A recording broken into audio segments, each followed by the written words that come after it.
Fọláṣadé ọlọ́jọ́ ìbí o. Kó pẹ́ kó pẹ́ kó pẹ́ o. Ráfíátù ni mò ń ké sí o. Fọláṣadé o. Àbẹ̀jáde ni mò ń ké sí lọ́wọ́ o. Ìgbà ọdún láyé ọdún kan ni. Torí ìran oyin ní mọ̀ tiẹ̀ nínú afárá. Ìran ògóngó ní mọ̀ tiẹ̀ láàtàn. Ọdún túndé o. Ọlọ́jọ́ bí súnmọ́ mi níbí o. Ibi wọ̀ lọ́mọ èjìrí ará àsokùn. Ẹ̀dùn jọ bí ọmọ ẹ̀dùn tí gbórí igi réferéfe. Ìwọ lọmọ táyé lolú o. Ọkàn bá bí èjì ló wọlé tán mi wá. Fún mi kí n bá ọ̀rẹ́ lé.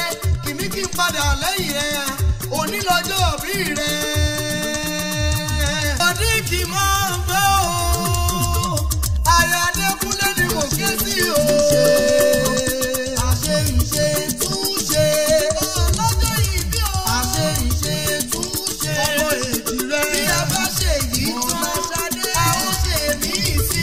Àbẹ̀jẹ́ àṣe ìṣe túnṣe. Ìkòsí nílé bàbá rẹ̀. Ìbẹ́yìn lọ́mọ kò sí o. Ìgbà ọdún láyọ̀ ọdún kan ni. Ọdọọdún làárọ̀ rúgbó. Ọdọọdún làárọ̀ wùsá.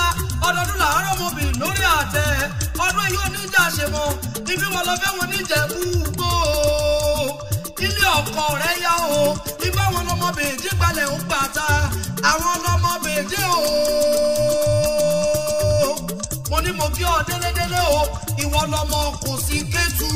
Mo kí ọ délé bàbá tó bí ọlọ́mọ. Ìwòye àmì ìtòwótòwó. 1 orí burúkú òní wá orí. 2 àṣírí rẹ̀ òní tú. 3 ilé rẹ̀ òní tí. Abíọ́dún ló ní mọ́ mọ́hún kí o.